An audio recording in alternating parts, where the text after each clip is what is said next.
I'm uninviting my ungrateful stepdaughter from Christmas dinner after she cut contact with me despite me being by her side for 30 years. My wife Beth passed away 3 years ago and it hurt a lot. We had been together for 30 years. When I met my wife she was already a widow. Her first husband had died in a car accident. She had a daughter named Jane 43F who was 6 at the time her father passed. We married when Jane was about 10 years old. When I came into Jane's life, I had no idea how to be a parent to her. I expressed my fears to Beth and she said to just let her take the lead. I talked with Jane and told her that I knew I could never replace her dad and was not trying to. However, I would be willing to do all the dad stuff that her dad wasn't around to do if she wanted. I drove her to practices, attended every performance, stayed up late to help her study for math tests, taught her to drive. Shared my love of fantasy literature and Star Trek. Our relationship was always hot and cold though. While she seemed happy, I was never dad, or stepdad, or even Uncle Sam. I was always just Sam. Beth and I had a son, Tom 32M, and a daughter, Christy 29F. Jane has a reasonable relationship with her half-siblings considering their 14-year age difference. A year or so after Christy was born, Jane became sullen and despondent.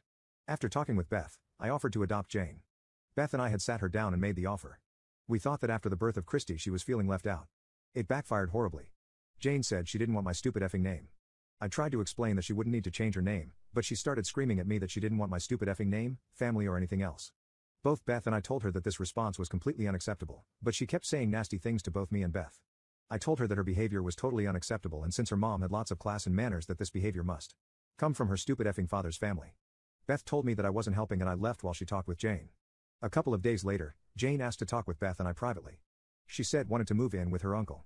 I figured this was a hollow threat from a teenager since that uncle lived 2 states over and her life and friends were all where we lived. I said something like, well, if that's how you feel, you and your mom work it out and I will make it happen. I then left. I was the main disciplinarian parent in our household and while none of the kids were troublemakers, they all did things that got them grounded or their privileges with our cars taken away. I think Jane resented this as well. When Jane graduated high school, each student was able to purchase 2 tickets to the ceremony. Jane purchased 2 tickets and I thought I would be attending, but the week of the ceremony Beth told me that Jane wanted to use her second seat to memorialize her father. I was hurt, but I understood. She put a picture of him on the empty chair next to her mom. I think it also hurt Beth as well. Jane was an excellent student, and she got some good scholarships, and I paid the remainder of her costs to go to college. I did get to see that graduation. When Jane got married, Beth and I were not able to pay for the entirety of her wedding. We paid about half. She had her father's younger brother walk her down the aisle. She would spend a week or 2 during the summer with her father's family. At the reception my wife was again seated next to an empty chair to memorialize Jane's father. I was not given a seat with Beth at the family table, and honestly, I don't remember where I was supposed to be because I spent my time at the bar or standing behind Beth who was having a very hard time. However, it was a lovely wedding and once the dancing started and everybody was out of their seats I stopped worrying about where I was supposed to be. When Jane had her first kid, Beth and I were overjoyed. However, I soon learned that while my wife was going to be Gram, I was not going to be Grandpa but still just Sam. I am Sam to both her children. This was again something that hurt, and when Tom had his first child he asked if I wanted to be Granddad or Sam to his kids and I jumped at getting to be Grandpa. Jane ended up getting divorced about 4 years ago, shortly before Beth was diagnosed with cancer. She and her kids moved in with us and we helped her with her lawyer until everything was finalized. During my wife's last year, Jane was with us all the time. It was a huge help to both Beth and I. After Beth passed, I was a wreck and mostly useless. It wasn't right, but Jane ended up doing most of the funeral preparation. I am very grateful for the help she provided. When Jane's father had died, his mother had helped with the funeral expenses and had purchased a double plot. When Jane prepared the funeral, she organized everything so that Beth would be buried next to Jane's father, her first husband. I was shocked and felt that this was done somewhat behind my back. My wife had never told me of this, but Jane assured me that this was what Beth would have wanted. I talked with Tom and Christy, and they know I intend to be cremated. Because of that, they thought that this was reasonable, and the plot was already paid for. At the memorial service, Jane was rightfully upset. She told many of the other mourners that she was now orphaned and that she and her 2 kids had no close family left.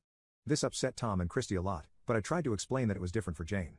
I talked with Jane during the memorial and told her that she does have a family that will welcome her if she wants it. She thanked me and was polite. I have not really talked with Jane since the memorial. The first year I invited Jane to all the family get-togethers just like before, even though Tom and Christy were angry with her. I left her voicemails asking how she was doing, how her kids are. However, the last couple of years I have stopped because I never get any response.